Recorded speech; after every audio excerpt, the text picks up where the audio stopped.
Graças a Deus, todos felizes, animados, né? Depois do nosso levantar. Graças a Deus. Agora nós vamos passar para o nosso momento de culto. E nós vamos começar com as crianças. Eita! Vamos começar com as crianças. Elas vão cantar uma música que vem ensaiando já faz alguns dias, alguns domingos. Vamos ajeitá-las aqui, né?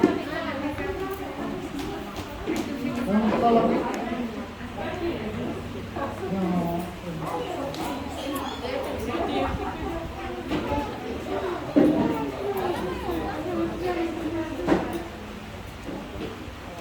Anunciando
Gostou da música?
gente pensa nesse grande Deus que deixou toda a sua glória, né, para se tornar um pecador, não pecador, porque ele não é pecador, mas se tornar um ser humano, né, e por amor, né, por amor a nós. O que cabe a gente é só entregar a nossa vida a Ele, né, em adoração, em gratidão pelo que Ele fez por nós. Nós vamos continuar louvando o nosso Deus, porque é Natal, né, Luiz?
Quando a gente examina,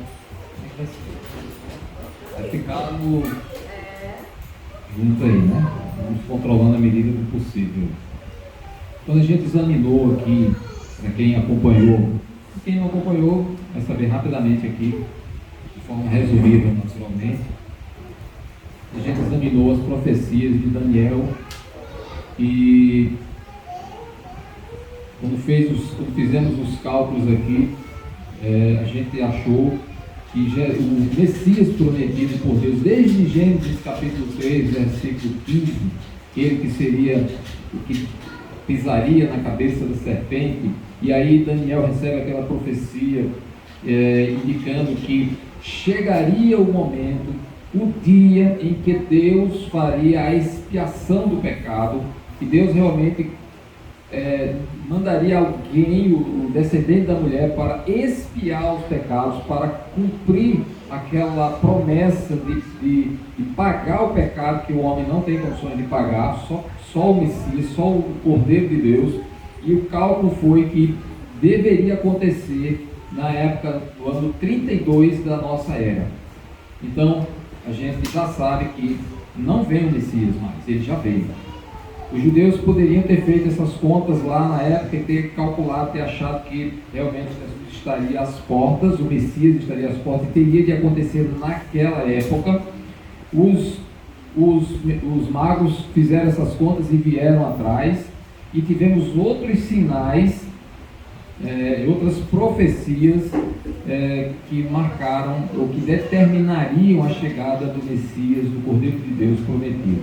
Então já está estabelecido, não tem mais Cordeiro para chegar, não tem mais Messias para chegar, ele já veio, já cumpriu a missão dele, e temos agora outros momentos na história, dentro do propósito de Deus, dentro do plano de Deus, e outras profecias que vão fortalecer, que vão dar mais elementos, mais condições de a gente determinar com precisão que o Messias prometido era Jesus de Nazaré. Naturalmente que pela profecia de Daniel só dava para saber a época, mais ou menos o ano, e que seria o período em que ele executaria a expiação, ou seja, no limiar da crucificação, que foi aquele momento em que ele se apresenta a Israel quando vem ali para Jerusalém o jumentinho, e ali uma semana depois aproximadamente ele é crucificado, cumprindo assim a profecia de Daniel, que dizendo que já não estará mais o ungido de Deus, Mas certamente, se ele ia se apresentar e executar a expiação naquela época, então ele nasceu antes, certo? Então, se ele nasceu antes, havia também profecias associadas ao nascimento de Jesus. E no texto que nós vimos, em Lucas capítulo 2, a gente encontra algumas coisas que podem nos ajudar. Nessa reflexão de hoje eu quero chamar a atenção de alguns, pelo menos uns 2 pontos aí, associados ao cumprimento de profecias relativas ao Messias, ao Salvador. Então aqui ele diz: naqueles dias foi publicado um decreto de César Augusto convocando toda a população do império para recensear-se.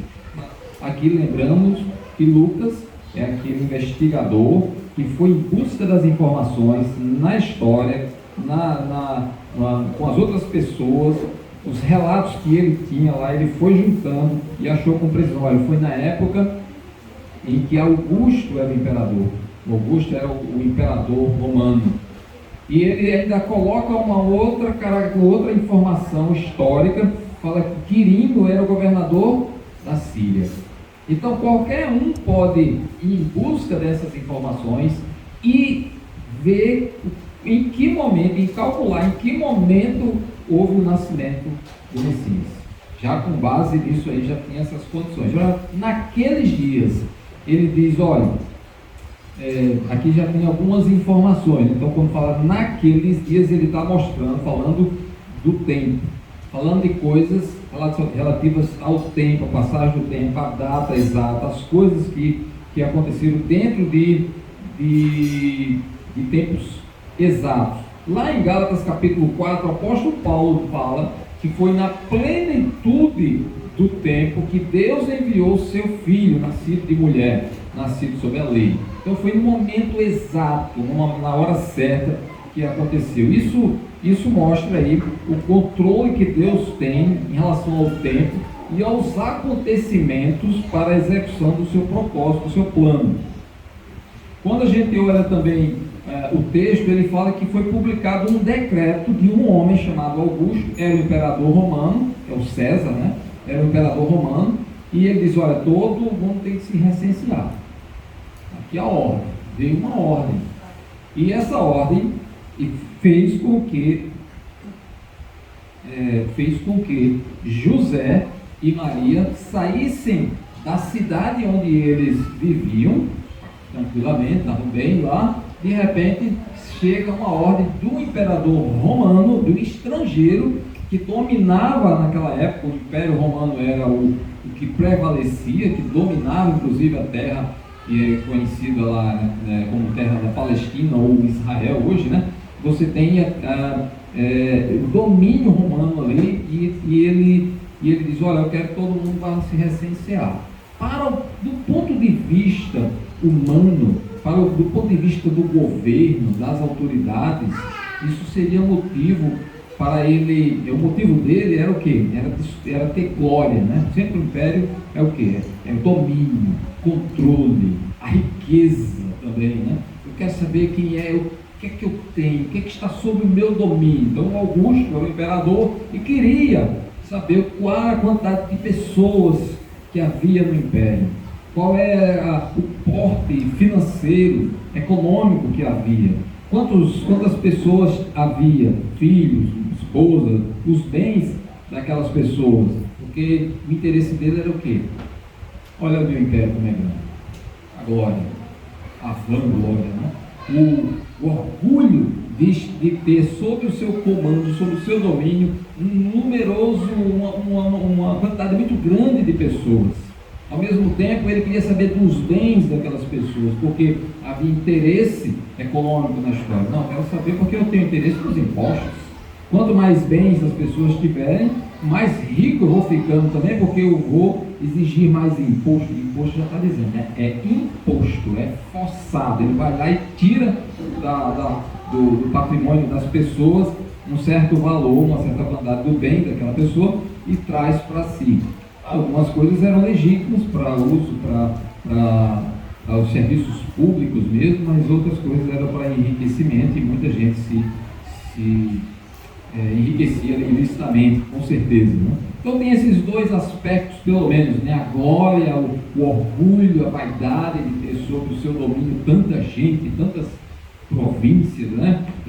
Você pode lembrar da época de Nabucodonosor, quando ele também construiu a Babilônia lá, e ele teve um momento que ele se orgulhou, ele se inchou de tal maneira que ele olhou para aquela coisa toda que ele havia construído, né? Com a força dos outros, né? Com escravos e tudo mais, e ele disse: não é isso aí o que eu construí com a minha força, com o meu poder, com a minha, né, inteligência, a minha capacidade. Aí Deus vai dar uma repreensão para ele, né? E ele acaba perdendo ali o juízo. Por pelo menos 7 anos ali da vida dele foram perdidos como punição da parte de Deus. Ele não honrou aquele que é digno de toda a honra e toda a glória, que é o Senhor Deus. E aqui esse decreto teve um intuito. Se você olhar do ponto de vista humano, já é isso: é orgulho, dinheiro, riqueza, que era o caso do império, que queria ver isso. Já do ponto de vista de Deus, não. Do ponto de vista de Deus, não. A Bíblia diz que o coração do rei está na mão do Senhor. Ele diz assim: como ribeiros de águas, assim é o coração do rei na mão do Senhor. Este, o rei, né, o Senhor, aliás, segundo o seu querer, o inclina. Então Deus, mesmo tendo um homem ruim, um homem perverso, como era o imperador romano, a maioria deles era assim, ele é movido por Deus para cumprir os propósitos dele, de Deus. Então não existe nada nesse mundo que esteja fora do controle. Alguém é muito mal, alguém é muito ruim, faz uma maldade muito grande, é um governador perverso, é um ditador, isso aqui. Deus tem ele no controle. Deus tem controle sobre tudo isso. E ele, de acordo com os propósitos de Deus, com os planos dele, ele inclina aquele rei, aquele ditador, aquele mal, aquela pessoa ruim, para fazer algo que vai redundar no cumprimento dos propósitos, dos planos de Deus. E assim a palavra de Deus diz. Quando a gente olha no livro de Isaías, capítulo 10, tem uma história interessante que é sobre a Assíria, o Império Assírio também, que foi antes do Império Romano, bem antes, né? Foi um dos primeiros impérios ali, depois veio o Babilônio, né? Depois o Medo-Persa, grego, por fim os romanos. Mas na época da Assíria, ele estava lembrando que a Assíria viria, Isaías, no livro de Isaías, capítulo 10, 700 anos antes de Cristo. A Síria, que estava nessa região aqui, você olha para o Nordeste, vinha em direção a Israel para punir Israel. Não porque Israel tivesse feito mal a eles. Israel fez mal a Deus, pecou contra Deus. E Deus disse: olha, eu vou levar essa nação e vai ser a minha vara de punição. Eles pensam que é pela força deles, eles pensam que é porque eles têm o controle, eles pensam que eles têm força, que eles têm poder, que eles têm a capacidade de dominar as nações. Eles pensam isso, mas eu inclino eles para fazer a minha vontade. Israel pecou e Deus está dizendo: eu vou usar a Síria como a minha vara de punição para fustigar Israel, para punir Israel, né? Capítulo 10, verso 7 de Isaías, ele diz: ela, falando da Síria, porém assim não pensa, o seu coração não entende assim, antes intenta consigo mesma destruir e desarraigar não poucas nações. Ela tinha a intenção, ela pensava que podia dominar todo mundo. Era ela pensando, a cidade, a Síria, o país, né? O império assírio tinha esse pensamento, mas mal sabia, né? Como Deus diz aqui, ela pensa assim, mas mal entende que sou eu que estou usando ela para punir as outras nações, inclusive o povo dele, que Deus usa. Então Deus tem as nações sob seu controle, por mais que eles pensem que não. E os propósitos de Deus, as promessas de Deus, as profecias antigas são cumpridas e de um jeito preciso, de uma maneira exata, perfeitamente como Deus entende. Ainda que haja impérios, ainda que haja ditadores, ainda que haja pessoas ruins, ainda que haja maldade, Deus usa tudo isso para cumprir o seu plano. Ninguém, não tem como escapar das promessas de Deus. E de fato, eles foram usados, os romanos, inclusive Augusto, que era perverso, foi usado para dar esse decreto. Ele achou que ele era o herói da história, mas a maldade que ele queria fazer, do orgulho, da vaidade e da ganância, né, por dinheiro, por riqueza, na verdade ele estava cumprindo o propósito de Deus, de fazer Maria e José viajarem da sua cidade, Nazaré, para Belém, e a criança nascer em Belém. Por quê? Porque as profecias antigas diziam que é em Belém que ele deveria nascer. Então ninguém imaginava que isso estivesse sendo montado, né, acontecendo. Então, todo mundo dizia: esse imperador é ruim, esse imperador é isso, vai fazer a gente viajar, não sei o que. Ninguém imaginava, nem José imaginava, nem Maria imaginava exatamente isso na hora. Mas aqui que a gente percebe é que foi feito assim para que se cumprisse a profecia, que realmente o Messias nasceria em Belém, na Judéia. Quando a gente olha o versículo 4, né, diz assim: José também subiu da Galileia, da cidade de Nazaré, para a Judéia, a cidade de Davi, chamada Belém, por ser ele da casa e família de Davi. Então ele saiu de Nazaré, o texto fala que ele subiu, né, na ideia de subir. Nazaré ficava uns 500 metros mais ou menos acima do nível do mar. Jerusalém, como Belém também, Jerusalém ficava mais alto, e Belém também ficava alto, mais de 700 metros acima do nível do mar. Então de 500 para 700 são mais ou menos uns 200 metros de diferença de desnível, e eles saíram de Nazaré em direção a Belém, porque José era descendente de Davi, do rei Davi. E aí eles foram nessa distância de uns 170 quilômetros, não de avião, não de ônibus, não de táxi, não de Uber, não tinha carro, era complicado. Talvez uma jumentinha lá, um animal para ajudar nesse transporte. Sem falar que as estradas não eram boas, as estradas eram difíceis, buracadas, poeirentas, o sol era forte. Quem já reclamou do sol daqui, nessa região aí, o negócio era mais complicado ainda. E dificuldade de alimentos, né? São 170 quilômetros pelo menos aí andando a pé, com uma mulher grávida, aí pelo menos uns 5 dias andando até chegar na cidade, né? Então pegando poeira, pegando sol, com pouco alimento, dificuldade com água e também a mulher grávida já era uma dificuldade a mais para esse trajeto, né? E tudo isso era um judeu, que era José, sendo comandado por um gentio, um estrangeiro, que era o Augusto, que era o imperador, tudo isso para levar ele até a cidade da promessa, né? A cidade da profecia. Lá em Miqueias capítulo 5 diz que tu, Belém, pequena demais para figurar como um grupo de milhares de Judá, de ti lhe sairá o que há de reinar em Israel, e cujas origens são desde os tempos antigos, desde os dias da eternidade. É de lá que vem. A profecia já dizia, e quando os magos chegaram lá em Jerusalém, no palácio de Herodes, eles foram informados dessa profecia. Talvez José nem imaginou, né? Vamos cumprir a ordem do imperador, temos que cumprir. Vamos lá nos recenseados, ver quantos somos, né? E tudo mais. E a cidade de Davi era a cidade de Belém, porque Davi, apesar do reinado dele ter sido em Jerusalém, mas ele nasceu em Belém.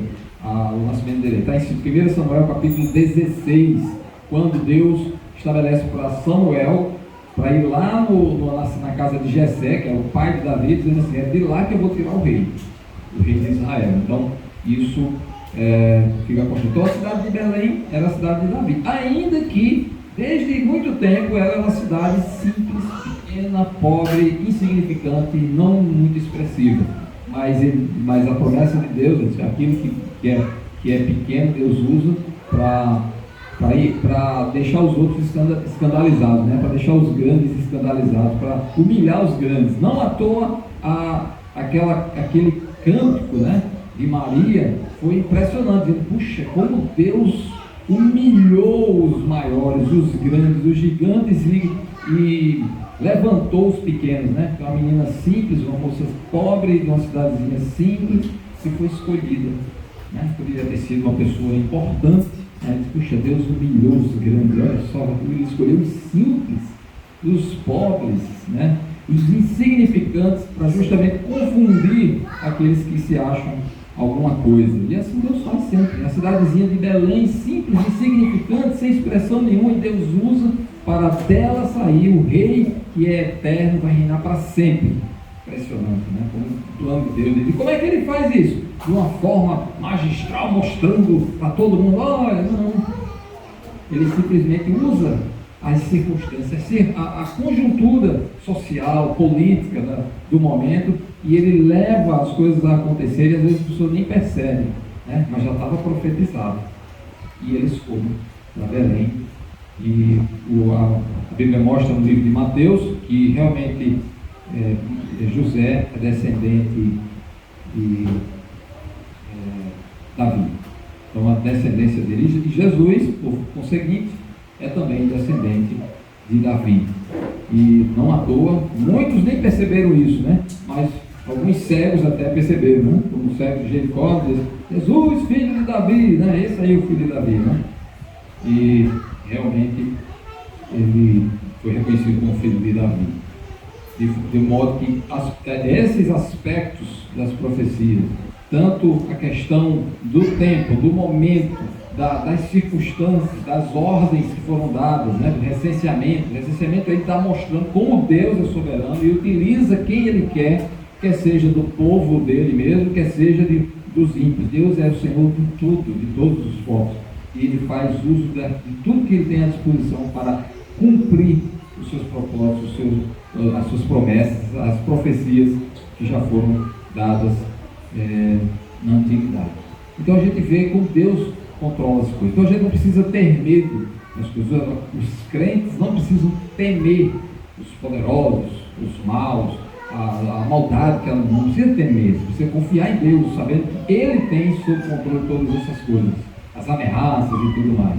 Tudo ele tem sob controle e ele vai fazer cumprir as promessas dele, os planos dele, usando tudo isso que está aí à disposição. Tudo isso que está acontecendo, ele usa. Então o crente tem que confiar, né?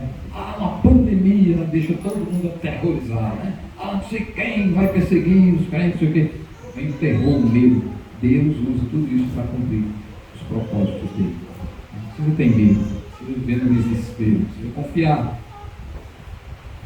No final das contas, a história diz, não a Bíblia, que a Bíblia não está interessada nisso, apenas mostrou as circunstâncias, as coisas que aconteceram ali para Jesus nascer, mas a história conta que quando fizeram esse recenseamento,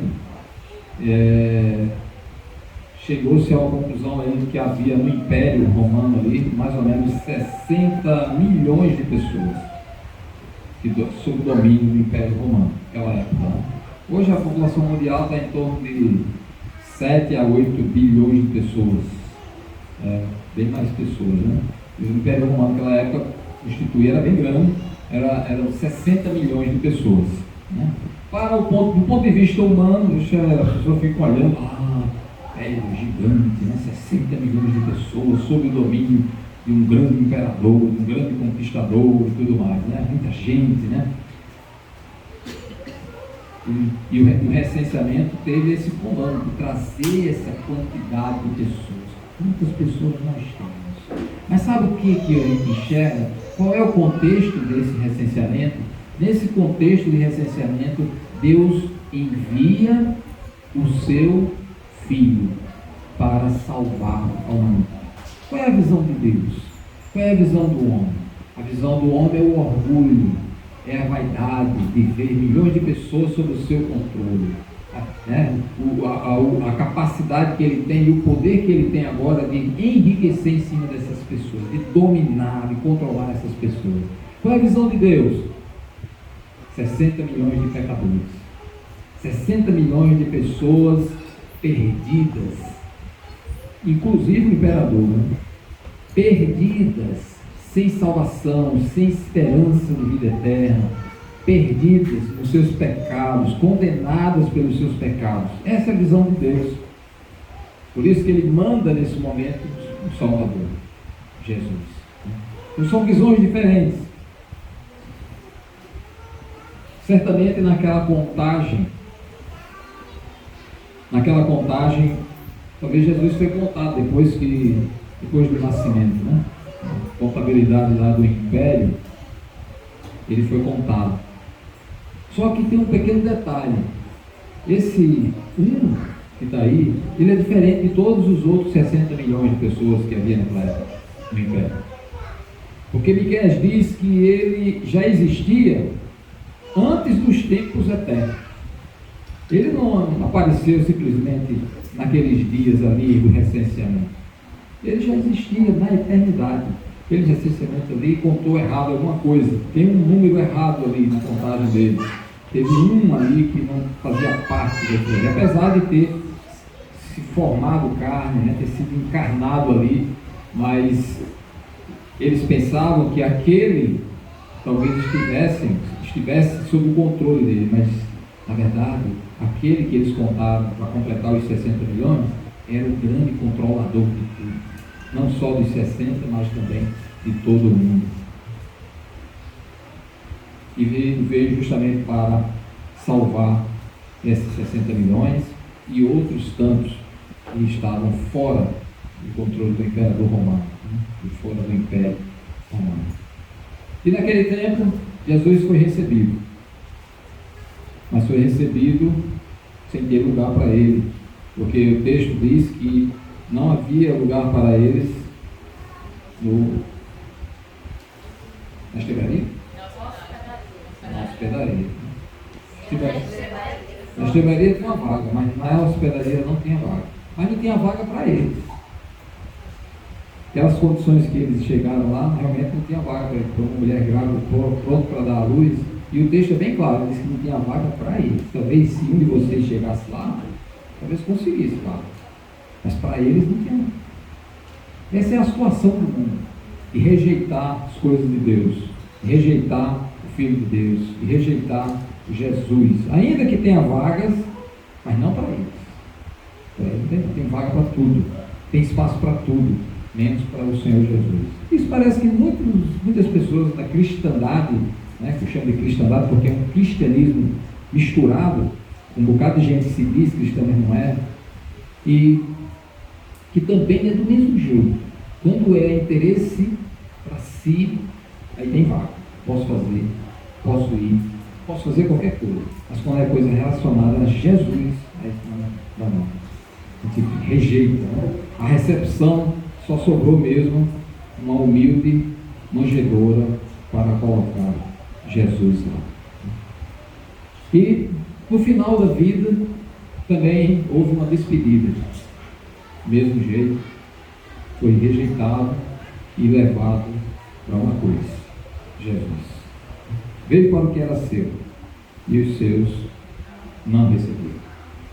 Do nascimento até a morte, né? Foi recepcionado só na manjedoura e foi despedido numa cruz. Mas tudo isso em propósito, né? Era aquela frasezinha final quando ele disse: está consumado, é feito, é resolvido. A expiação prometida por Deus por meio da profecia de Daniel foi cumprida, foi executada. A expiação, está feito o pagamento lá. E agora ele atrai as pessoas. Quem quer vir ali? Os que estão cansados, sobrecarregados, os humildes de espírito, né? Esses eu estou chamando. Que o povo de Deus hoje não deixe que sua incredulidade também atinja o estágio que o povo de Deus naquela época, os judeus, juntamente com os romanos, que eram os estrangeiros, fizeram, né? E despedir Jesus realmente receber uma manjedoura humilde, né? Rejeitar a sua presença e também despedir uma cruz, né? Que tenhamos uma credulidade maior, confiando que realmente Deus enviou com um propósito sublime de amor para com os homens, de modo que por meio de Cristo ele dá a salvação da vida eterna para nós. Esse nascimento teve esse propósito e ele é cercado de circunstâncias maravilhosas em cumprimento às profecias. Por isso que a gente não pode dizer, muitos dizem que é tudo fantasia, não? Mas é tudo cumprimento de profecias, com exatidão, com perfeição. Então não é uma fé racional, ainda que alguns acham que isso é incompatível. Não, a fé verdadeira é uma fé racional, baseada em evidências, em coisas reais, não uma coisa inventada, né? O povo de Deus seja mais firme, confiante no Senhor, independentemente das circunstâncias, né? Que saibamos que Ele usa todas as circunstâncias para o cumprimento dos seus propósitos, para atingir, cumprir a sua vontade. Amém? Senhor, nós agradecemos por este dia, por esta oportunidade que o Senhor nos concede de poder examinar a sua palavra e afirmar as promessas que o Senhor tem feito desde tempos antigos e cumprindo cabalmente cada uma das suas profecias. Nós agradecemos os irmãos aqui presentes e rogamos a tua bênção para a vida de cada um. Possamos nos firmar no Senhor, estar sempre no centro da vontade do Senhor. Em nome de Jesus. Amém.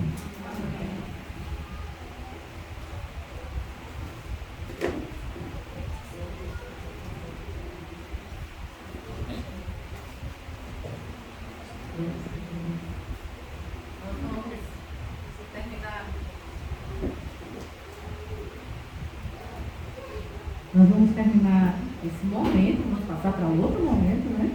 Cantando o Cantai que o Salvador chegou. Acho que a gente agora pode ficar um pouquinho em pé, né?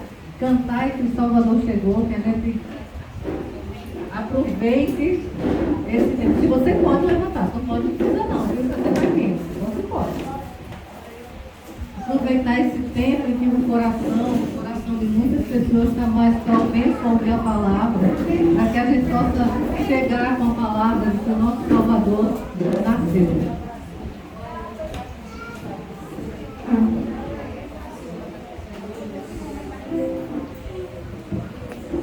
Nós vamos na segunda estrofe. Eu queria que só os homens cantassem ou melhor, as mulheres cantam na segunda, os homens cantam na terceira e a quarta encerra todo mundo. Vamos começar juntos? Depois as mulheres, depois os homens e todos.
Agora aqui, vamos fazer um amigo